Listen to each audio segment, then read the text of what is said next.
Western countries froze around $300 billion of Russian state assets after Moscow's full-scale invasion of Ukraine in 2022. Most of the assets are held in Europe.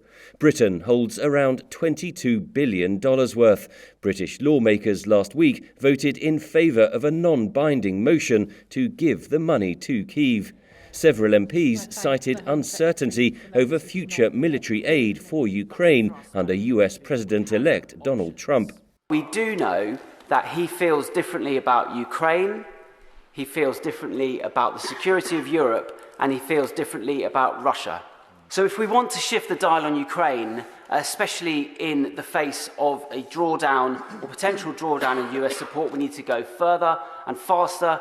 And we need to seize these $300 billion of frozen assets and send them to Ukraine. Surely now is the chance for this United Kingdom government to take the lead in arguing now for us to use these assets against future reparations that need to be paid to mend what has gone on so appallingly in Ukraine. Any cut in US aid for Kyiv could force Europe to make a decision on the frozen assets, says Alexander Kolyander of the Centre for European Policy Analysis.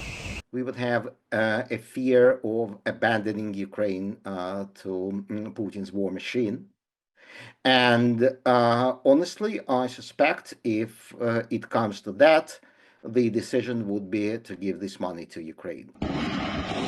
Ukraine could pledge to use the cash to purchase American weapons to secure Trump's support, Kolyander adds.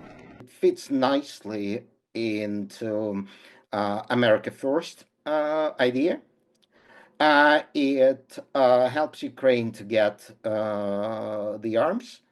It helps Trump to win, to score some victories at home.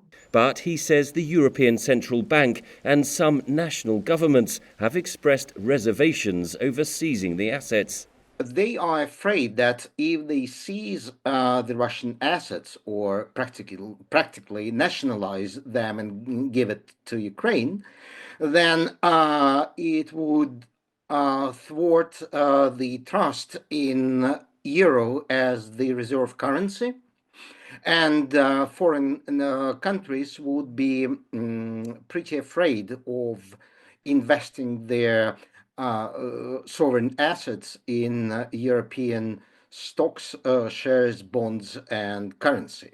Moscow says any seizure of its assets would be illegal and has pledged to retaliate. But analysts say most Western firms have already written off their assets in Russia. Henry Ridgwell, VOA News.